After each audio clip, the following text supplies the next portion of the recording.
Assalamualaikum warahmatullahi wabarakatuh. Apa kabar pemirsa Badar TV? Alhamdulillah, semoga sehat-sehat walafiat ya, dan juga dalam lindungan Allah Subhanahu wa taala. Alhamdulillah, kita jumpa lagi bersama saya Dita Ruspendi. Kali ini kita akan mengupas bahasanya, mengupas dan membedah.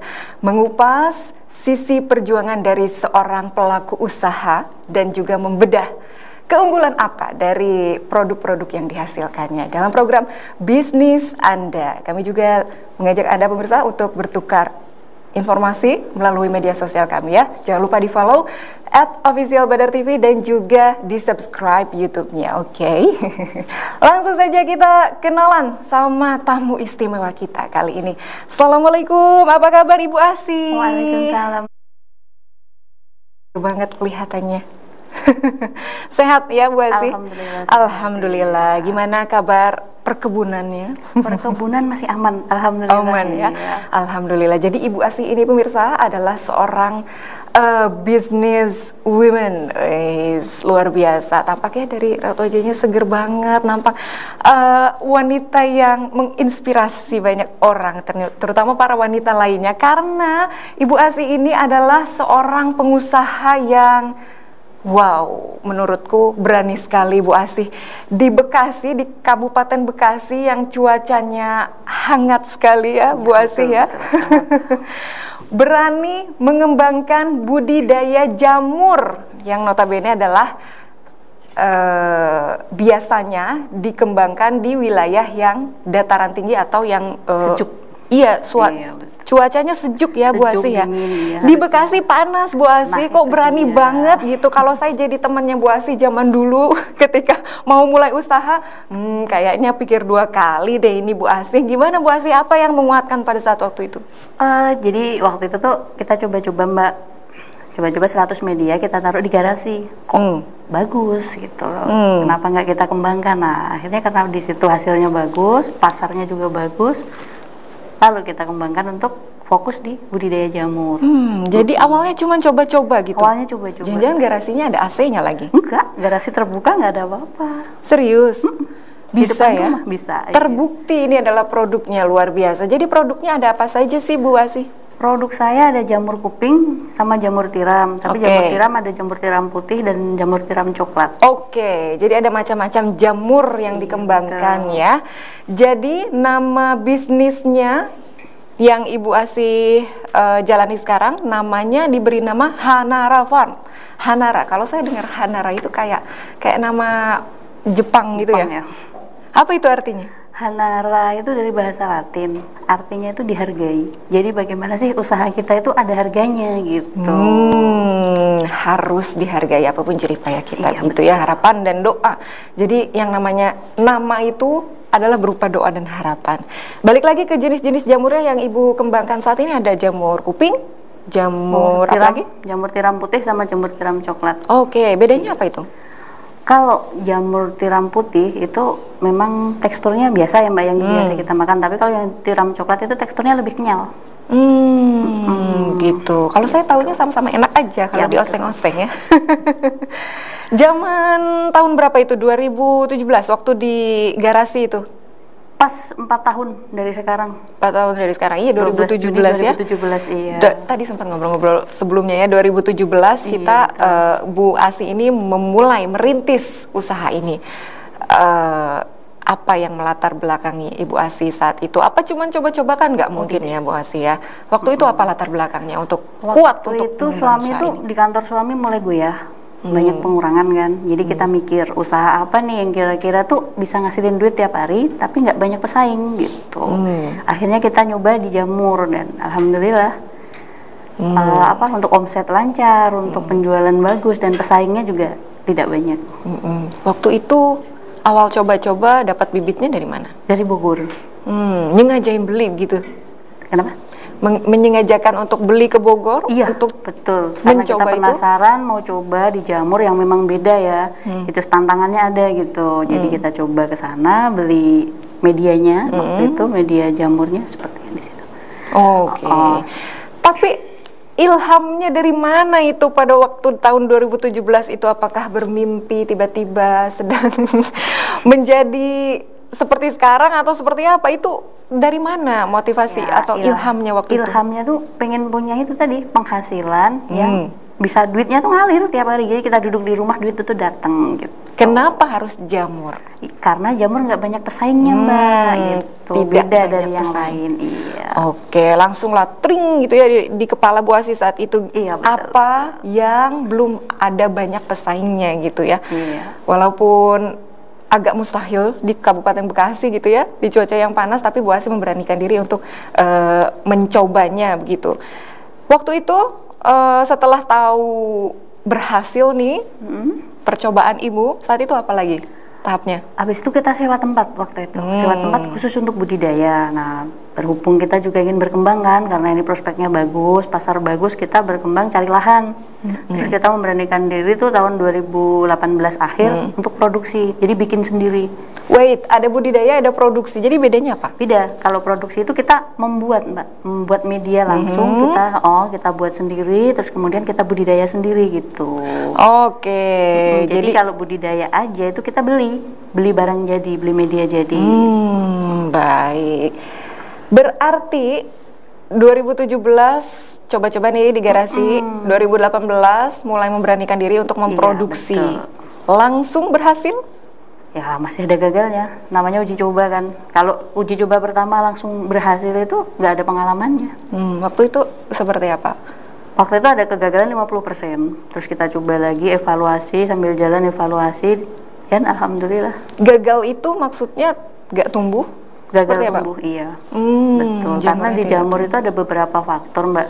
Ketika untuk prosesnya, tahap-tahapnya itu ada banyak macamnya gitu, ada beberapa faktor. Jadi kalau kita itu ada yang salah lah stepnya gitu, step-stepnya tuh ya cenderung kegagalan. Berapa banyak waktu itu, waktu mulai merintis saat itu? Merintis coba-coba 500 media. 500 media. Sebesar apa itu kira-kira satunya? Medianya ada di sana. Oh, oke, nanti Ya, kita iya, segmen berikutnya kita perlihatkan ya. Tapi kira-kira mungkin seperti sebesar setinggi ini ya, ini ya. Tinggi ini ya. Oke, 500 media. 500 media. Saat itu dicoba, setengahnya tumbuh, setengahnya mati, apa seperti apa? 100 itu gagal, yang 100 masih numbuh, bisa numbuh. Nah itu ini PR kita gitu, gimana sih bisa jangan sampai gagal gitu, kalau nggak minimalisir kegagalan itu seperti apa. Nah kita evaluasi lagi dari bahan baku, dari proses-prosesnya, pengukusan, pembibitan. Nah itu di mana letak kegagalan gitu. Waktu itu yang berhasil langsung dijual atau gimana? Kita budidaya sendiri. Jadi kalau untuk media kita waktu itu belum jual, jadi masih kita untuk konsumsi sendiri, untuk dipasarkan sendiri. 500 media nih ditanam, kemudian yang 100 gagal, sisanya berhasil, 400 media waktu itu berhasil. Itu gimana? Langsung bagi-bagi tetangga? Wah, seneng ya? Oh, enggak. Jadi kalau media jamur itu gini Mbak, jadi dari proses awal itu sampai tumbuh jamur itu bisa 1,5 bulan. 1,5 bulan sampai menjadi jamur yang siap dipanen? Iya, betul. Oke.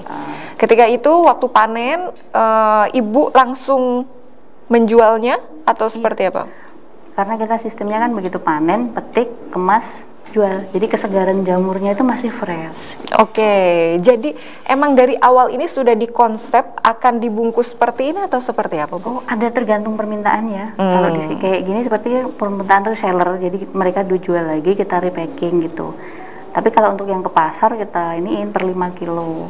Oh, Kita dibungkus per 5 kilo. Oh, itu untuk pasar-pasar. Oke, 2018 itu langsung banyak peminatnya?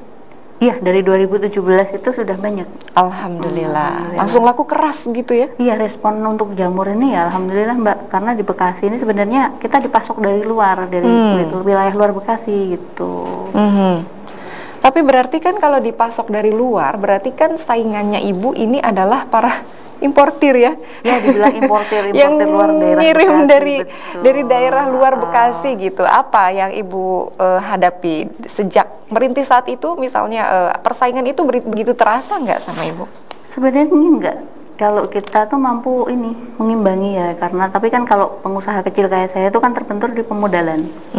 Gitu. Kalau mereka yang udah pengusaha besar itu kan mereka udah udah balance lah itu untuk usahanya, dan mereka juga udah pemain lama. Jadi udah lebih tahu trik-triknya seperti apa untuk meningkatkan hasil panen dan bagaimana gitu. Waktu itu saya masih pemula banget sih ya, jadi panen juga masih sedikit gitu. Tadi Ibu menyinggung soal pemodalan. Waktu itu modalnya dari mana? Waktu itu kebetulan pakai uang pribadi ya, kita ada tabungan sedikit lah gitu ya, terus kita coba-coba. Ini kenapa saya tanyakan, karena banyak pemirsa yang punya keinginan untuk jadi pengusaha tapi terbentur lagi, aduh modalnya dari mana. Barangkali jadi Ibu Asih ini bisa memberikan jawaban untuk pemirsa ya. Jadi gak apa-apa ya Bu Asih ya, pakai modal pribadi dulu. Dicoba dulu Bu Asih sendiri saja, tadi mulainya dari garasi loh ya, di garasi sendiri dan pakai modal sendiri. Akhirnya sekarang alhamdulillah sudah berapa sekarang panen per satu kali periode, berapa kilo Bu Asih? Satu kali periode itu maksudnya periode satu ini satu media gitu ya? Iya, kalau satu media itu panen bisa nyampe hampir 1 kilo sih Mbak. Gitu. 1 kilo? Oh itu satu media. Satu media. Rata-rata dalam satu rumah jamurnya Bu Asih itu ada berapa media? Saat ini masih ada 30.000 sampai 50.000 media. Masya Allah, yang tadinya cuma coba-coba 500, sekarang sudah 30 ribuan lebih. Luar biasa. Dalam rumah jamur berukuran berapa itu Bu? Sekarang ada 600 meter Mbak. 600 meter, luar biasa. Jadi memang jangan khawatir begitu ya. Kuncinya untuk memulai usaha harus berani memulai. Harus berani memulai, walaupun banyak kendala ya. Betul. Modal, tempat, katanya banyak pengusaha-pengusaha nih yang curhat nggak punya modal, tempatnya juga kurang gitu. Nah ini dia, kita lihat ini adalah penampilan dari jamur-jamur yang diproduksi oleh Bu Asih ya di Hanara Farm. Jadi kita tadi sempat menyinggung tempat memproduksinya itu adalah di sebuah rumah produksi jamur begitu ya Bu Asih ya. Dan seperti inilah tampilannya. Oh jadi gitu ya Bu Asih ya. 30.000 lebih media dalam sekali ini ya, satu kali periode menanam? Enggak, jadi kita ada step by stepnya. Jadi biar kontinu panen, untuk menjaga panen kontinu itu per bulan kita udah manage. Jadi bulan ini produksi berapa, selanjutnya seperti itu. Jadi panennya stabil Mbak gitu. Jadi nggak langsung brek gitu ya. Mungkin kalau misalnya dipisahkan pakai rak-rak gitu, rak yang sebelah sini panen tanggal berapa, sebelah sini panen tanggal. Itu tujuannya biar apa Bu? Kalau itu tujuannya jadi nanti kita ada rekornya Mbak. Ini udah waktunya buang, oh ini waktunya harusnya sudah panen, harusnya evaluasinya ada gitu. Jadi ada tanggal-tanggalnya gitu loh. Salah satu kendala dari pelaku usaha adalah keberadaan pesaing ya. Tadi Bu Asih juga sempat bilang katanya pesaingnya adalah tanda kutip importir dari luar negara Bekasi. Gimana Bu Asih cara bersaingnya? Cara melawan mereka bagaimana? Kita nggak perlu melawan. Rezeki itu nggak akan tertukar Mbak. Jadi apa ya? Kalau orang kan sudah tahu produk kita, sudah terkenal produk kita, mereka kan akan mencari. Gitu. Awalnya mungkin marketingnya susah, tapi begitu produk kita udah terkenal, mereka akan datang dengan sendirinya. Gitu. Nah itu dia, awalnya marketingnya susah. Nah berarti Bu Asih bagaimana strategi marketingnya sih? Coba waktu itu nawarin ke pasar-pasar Mbak, nawarin ke pasar, mau beli jamur nggak gitu. Nah, dari situ ke pasar-pasar terus banyak reseller datang. Kita juga tawarin reseller, harga reseller gitu. Mereka kayaknya responnya bagus, mereka datang sendiri ke kebun, ambil, jual, langsung cash and carry. Alhamdulillah, Masya Allah. Punya cerita apa Bu yang paling diingat banget tuh zaman nawar-nawarin ke pasar? Ada cerita yang paling diingat apa Bu? Ditolak sama ditawar murah. Iya. Jual berapa waktu itu Bu Asih? Saya masih waktu itu kalau di jamur itu harganya susah naik ya Mbak ya. Jadi kalau udah turun susah naik. Makanya waktu itu saya langsung patok ke harga agak tinggi gitu. Jadi sampai sekarang pun baru naik 1.000. Waktu itu nawarin 13.000, sekarang baru naik 14.000 gitu dari 2017. Dalam jangka waktu 4 tahun ini. Karena persaingan itu tadi ya. Jadi dari luar daerah mereka berani harga murah. Itu ya, jadi ya itu namanya kendala dalam melakukan usaha itu pasti ada ya. Jadi salah satu triknya yang Bu Asih lakukan ini adalah menjaga kestabilan harga ya. Betul. Karena benar-benar bersaing dari luar, itu pesaing-pesaingnya Bu Asih sudah berani mematok harga sekian. Bu Asih Iya. tentunya juga tidak bisa memasang terlalu tinggi gitu ya. Saat ini udah berapa banyak mitranya Bu Asih? Mitra kalau untuk pelanggan pasar udah banyak, Mbak. Kalau mitra untuk budidaya juga sudah ada beberapa mitra. Jadi mereka beli backlog ya, media dari saya gitu, terus mereka budidayakan sendiri. Ada yang hasil panennya dijual sendiri, ada yang dikembalikan ke kita. Oke, itu adalah beberapa kendalanya. Nanti kita akan membahas kendala-kendala lainnya supaya kita bisa belajar bersama ya. Mungkin ada hama nggak sih Bu kalau di jamur? Ada. Ada ya. Nanti kita akan kasih tahu sama pemirsa ya. Kita akan sharing-sharing ilmu soal budidaya jamur ini. Usai jeda berikut pemirsa, jangan kemana-mana. Tetaplah bersama kami.